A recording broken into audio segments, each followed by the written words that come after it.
엘샤다이 하나님, 전능하신 하나님이다. 전능하신 하나님은 능치 못하심이 없죠. 능치 못하심.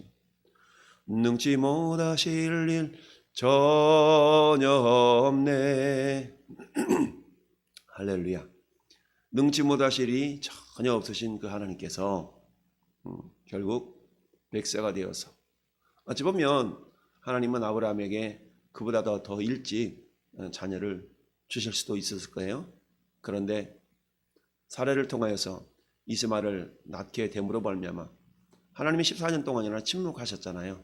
침묵하셨다가 99세 때 나타나셨는데, 결국 이스마엘이 태어난 그만큼이나 어찌 보면 하나님의 침묵이 더 계속되었다라고 우리가 말할 수도 있죠. 어찌하든 백세 얻은 이삭이 이제 젖을 뗐으니까 뭐 한돌 남짓 더 이상 됐겠죠. 근데 젖을 떼는 날에는 아브라함이 큰 잔치를 베풀었더라. 그동안에 부모님, 그 다음에 그동안 있었던 가족들의 관심을 온통 이스마엘이 다 받고 있다가 이제 그 관심이 자기 동생 이삭에게로 가니까 이스마엘이 어때요? 시기 질투가 어찌 보면 굉장히 크게 달했다. 오늘날에도 그렇지 않습니까? 자식 하나 낳고 온갖 정성을 다 쏟다가 자기 동생이 생기면 괜히 시기 질투 때문에 그 동생을 막 꼬집기도 하고 막 괴롭게 하기도 하고 이런 일들이 있는 것을 보게 되죠. 그와 마찬가지로 사라가 가만히 보니까 아브라함의 아들 애굽 여인 하갈의 아들이 이삭을 놀리는지라. 가만히 보니까 10살 이상이나 더 먹은 이 이스마엘이 막 이제 젖된 이삭을 놀리니까 이 녀석 봐라 라고 하면서 아브라함에게 말하기를 여종과 그 아들을 내쫓으라. 이 여종의 아들은 내 아들 이삭과 함께 기업을 얻지 못하리라. 어찌 보면 이스마엘은 서자고 이삭은 적자가 되죠. 그러니 적자에서 난 이삭을 통하여서 아브라함의 어떤 가문을 이어갈 그런 어떤 주인공이 된 겁니다. 그런데 이 마누라가 이렇게 얘기했으니 11절에 아브라함이 그의 아들로 말미암아 그 일이 매우 근심이 되었다.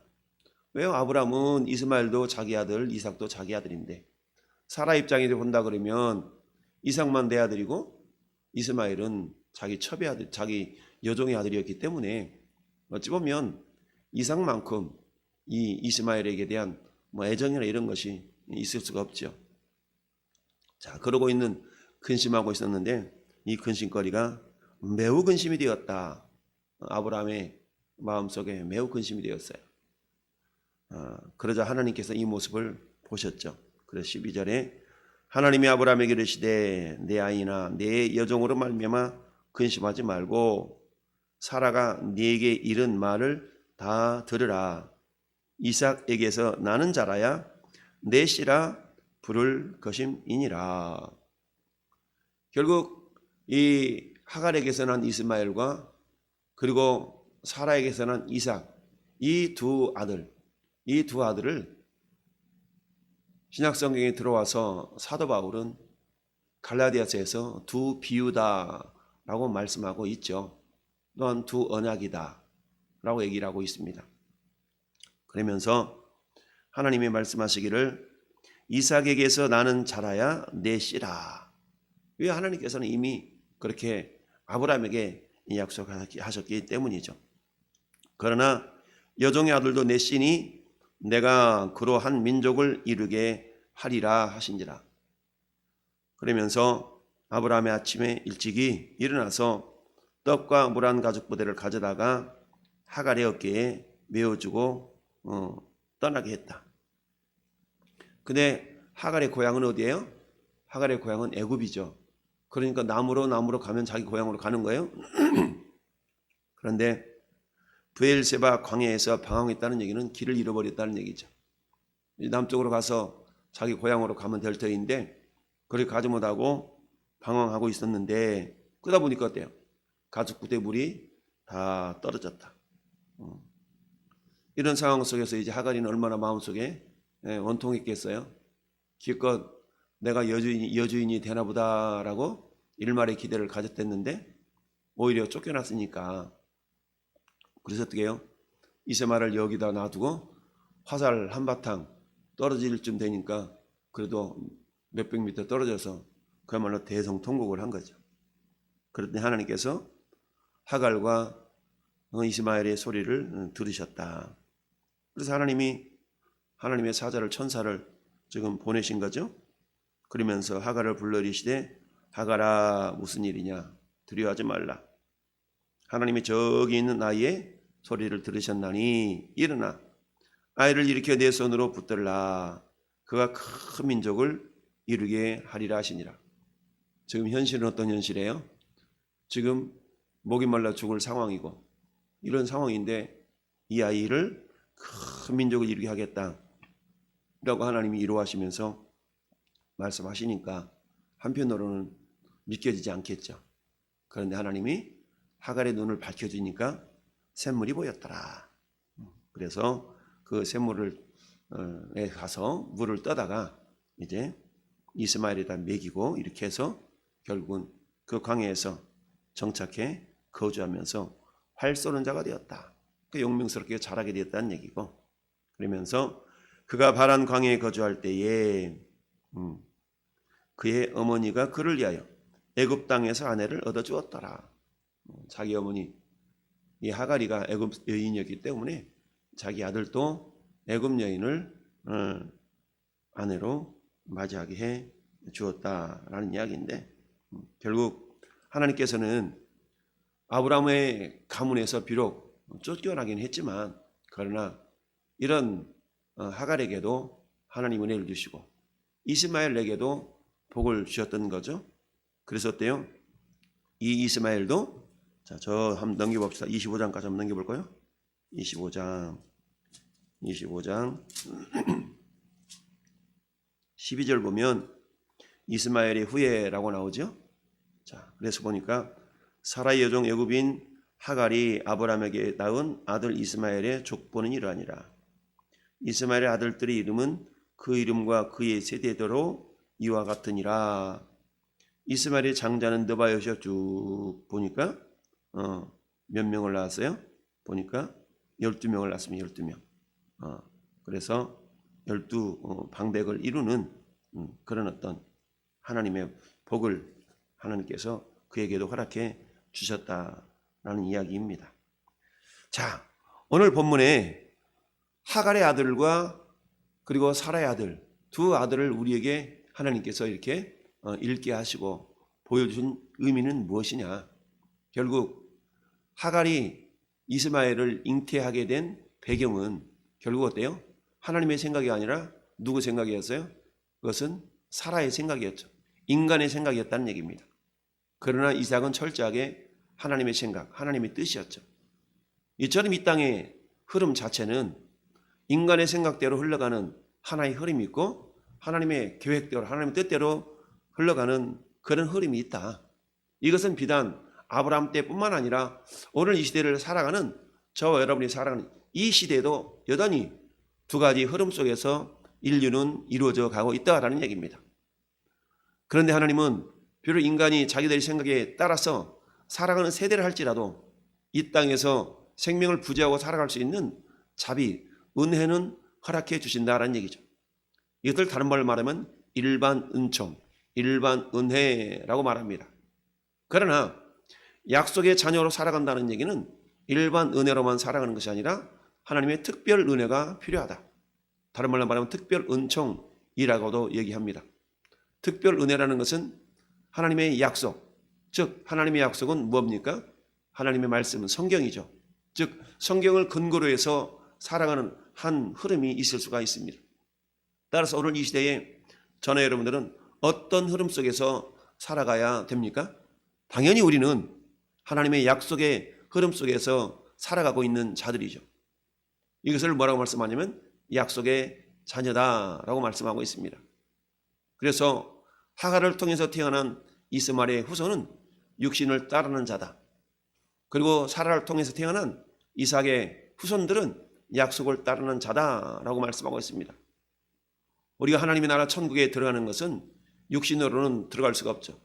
힘으로도 못 가요 하나님 나라, 돈으로도 못 가요 하나님 나라, 오직 믿음으로 가는 나라 하나님 나라라는 그런 어린아이 찬양이 있기도 하는데, 돈으로도 못 가요 하나님 나라, 힘으로도 못 가요 하나님 나라, 믿음으로 가는 나라 하나님 나라, 믿음으로 가는 나라 하나님 나라, 벼슬로도 못 가요 하나님 나라, 힘으로 벼슬로 지혜로 지식으로도 못 가지만 오직 믿음으로만 가는 나라가 하나님의 나라다.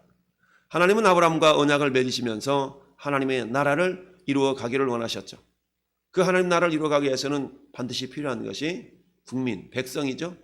그런데 그 백성은 어떻게 이루어지나요? 약속을 따라난 자들을 통해서 이루어진 백성, 이게 하나님 나라를 이루어가는 그 백성들이 됩니다. 오늘 이 시대도 이 영적인 원리는 동일합니다. 육신을 따르는 자들은 결코 약속을 따르는 자들의 불의에 결코 함께할 수가 없다. 그들이 약속을 따르는 자의 불의에 속하기 위해서는 어때요? 그들이 육신의 뜻을 저버리고 육신의 뜻을 내려놓고 약속을 쫓아 살아갈 수 있는 믿음을 갖는 수밖에 없습니다. 저는 여러분들은 육신을 따르는 자들이었음에도 불구하고 하나님의 은혜로 우리는 예수 그리스도 안에서 새로운 약속, 새 언약의 자녀들이 되었다라고 말씀을 드렸습니다. 그래서 갈라디아서 4장 28절 29절은 이렇게 말씀합니다. 형제들아 너희는 이삭과 같이 약속의 자녀라. 할렐루야. 고백합시다. 우리는 약속의 자녀들입니다. 그렇습니다. 그러나 그때 육체를 따르는 자가 성령을 따르는 자를 박해한 것 같이 이제도 그러하니라. 자, 육신을 따르는 자와 약속을 따르는 자가 함께 살아가고는 있지만 항상 어떤 관계? 긴장 관계, 갈등 관계에 있다는 얘기입니다. 즉 육신을 따르는 자는 눈에는 보이지 않지만 사단에 의해서 그의 삶이 영향력을 받고 있다. 그 삶이 이끌림을 당하고 있다라는 것이고, 약속을 따르는 자는 우리에게 약속으로 오신 성령을 통하여서 그 삶이 지배를 당하고 있습니다. 따라서 사단은 여전히 하는 일이 도둑질하고 죽이고 멸망시키는 그 일이 사단의 일이기 때문에 사단에 의해서 이끌림을 받는 사람과 성령에 의해서 이끌림 받는 약속의 자녀들의 삶은 항상 긴장관계가 있을 수밖에 없다. 따라서 하나님은 저와 여러분들에게 세례요한의 때부터 천국은 침노를 당하는데 침노하는 자는 빼앗느니라 라고 말씀하면서 침노하는 신앙을 갖기를 원하십니다. 침노하는 신앙이라는 것은 뭐겠습니까? 왜 하나님은 세례요한의 때부터 천국이 침노를 당한다라고 말씀했을까요? 세례요한은 어떤 자예요? 세례요한은 아직 성령이 임하지 않았지만 스스로가 욕심을 내어놓을 줄 아는 사람이었다라는 얘기죠. 이런 것을 통해서 우리가 알 수 있는 것은 천국이라는 것은 욕심으로 이루어지는 것이 아니라 결국 성령을 통해서 이루어진다는 얘기죠. 그 성령은 어떤 영입니까? 우리 마음 가운데 욕심을 내려놓고 내 원대로 마옵시고 아버지의 원대로 되기를 원하나이다 라고 우리에게 욕심을 내려놓고 성령을 쫓아 아버지 뜻을 쫓아 살아갈 수 있는 그런 힘을 주신 분이 성령님이신데, 그런데 세례요한은 어때요? 그런 성령의 역사가 없이도 욕심을 내려놓은 자였기 때문에 우리 예수께서 세례요한이 어때요? 사람이 낳은 아들 가운데 큰 자다라고 칭찬을 받았던 것입니다. 마찬가지로 오늘 이 시대를 살아가는 저와 여러분들을 향해서 하나님은 그렇게 말씀하고 있죠. 믿음이 있는 자는 아브라함의 자손인 줄 알지어다.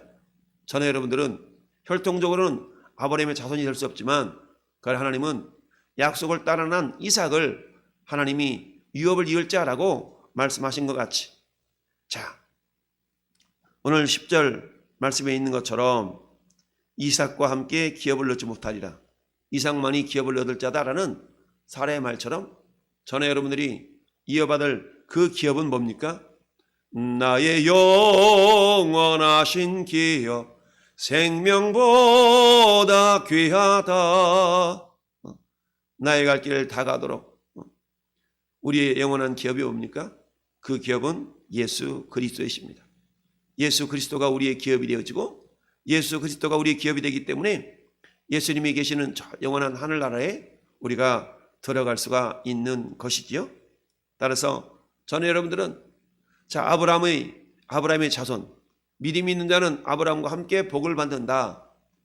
아브라함이 이삭을 통해서 영원한 하늘나라를 유업으로 기업으로 받았던 것처럼 오늘 이 시대를 살아가는 저와 여러분들은 어때요? 믿음이 있는 아브라함과 함께 복을 받는다라고 갈라디아서 3장 9절에 말씀하심과 같이 오늘 저와 여러분들은 비록 이 땅에서 우리는 혈통적으로는 전혀 아브라함과 관계가 없는 자들이지만 그러나 약속을 따라 우리가 하나님의 자녀들이 되었기 때문에 하나님은 믿음 있는 자는 아브라함과 함께 복을 받는다라고 약속을 하고 있습니다.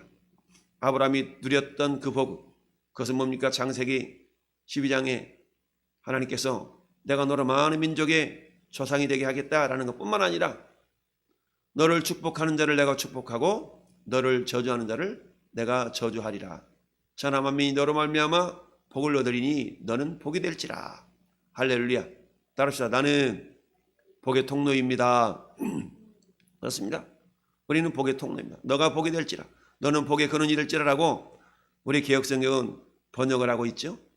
어쩌든 하나님은 아브라함을 통하여서 그 복의 씨앗인 이삭을 낳게 하셨고 그 이삭을 통해서 결국 야곱을 하나님 허락하시고 야곱의 12아들을 통해서 그 약속의 자녀들이 이렇게 퍼져 나오게 된 것입니다. 오늘 이 시대를 사는 저와 여러분들에게도 하나님은 동일하게 너는 약속의 자녀다. 따라서 우리와 함께 하시는 성령님을 통하여서 우리가 하나님의 자녀가 되어졌고 또한 우리를 통하여서 그 구원의 복이 흘러갈 수 있는 구원의 복을 흘려보낼 수 있는 그런 권세를 우리에게 주신 것이죠. 따라서 오직 성령이 너희에게 임하시면 너희가 권능을 받고 권세와 능력을 받고 예루살렘과 온 유대와 사마리아와 땅끝까지 이르러 내 증인이 되리라 하신 그 약속의 말씀을 우리가 기억하면서 여러분 우리가 축복의 통로로 살아간다는 것은 엄청나게 귀한 일임을 우리는 알아야 됩니다. 오늘도 우리 주님께서 우리를 통하여서 그 일을 이루가기를 기뻐하시면서 누가 나를 통하여서 구원을 얻으며 누가 나를 통하여서 그 새 언약의 백성으로 자녀들로 나아가게 될까 라고 우리는 오늘 하루도 살아가면서 하나님 나를 통하여서 구원 얻을 영혼이 누구입니까? 눈을 들어 보게 하시고 하갈의 눈을 들어서 샘물을 보게 하셨던 하나님 내 눈을 들어서 구원 얻을 영혼을 보게 하옵소서라고 오늘 하는 날도 기도하면서 우리가 주님의 축복의 통로로 귀하게 쓰임받기를 예수님의 이름으로 축원을 드립니다. 아멘.